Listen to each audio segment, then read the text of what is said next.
বহুদিন পর আমি আর আমার আম্মু বের হলাম। তারপর রাস্তায় কতগুলো কুত্তো এক দোকানের দিকে হাঁ করে তাকিয়ে রয়েছে। আরে দেখি আমার মতো শরীর চুলকায়।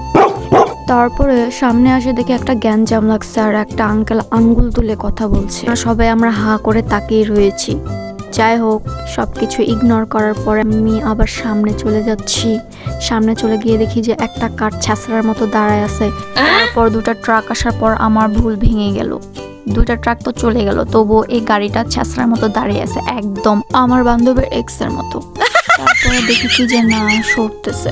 যাই হোক ভাই, এত কিছু দেখার তো আমার টাইম নাই, আমি চলে যাব আমার পথে। সবাইকে ইগনোর করার পর আমি চলে আসলাম বড় মাঠের দিক। এটা হচ্ছে দিনাজপুরের সব থেকে ফেমাস একটি জায়গা, যেখানে ছবি তোলা একদমই বারণ, তবুও এক এক দল ছ্যাঁচড়ার মতো ছবি তুলতেছে, দাঁড়ায় দাঁড়ায় ভিডিও করতেছে টিকটকারদের মতো।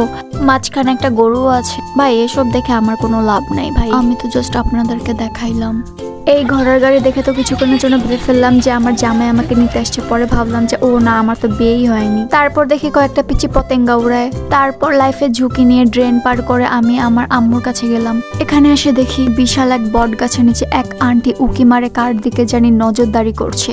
যাই হোক ভাই, এইসব দেখে আমার কি লাভ বলেন। আমি চলে আসলাম দিনাজপুর রেলওয়ে স্টেশনে। আপনারা হয়তো বা লাইফে কখনো ট্রেন দেখেননি বা কখনো ভ্রমণ করেননি, তাদের উদ্দেশ্যে বলতে চাই আপনারা ট্রেন ভ্রমণ করুন, অনেক অনেক ভালো লাগবে আপনাদেরকে আর অনেক বেশি এনজয় করতে পারবেন, বুঝেছেন?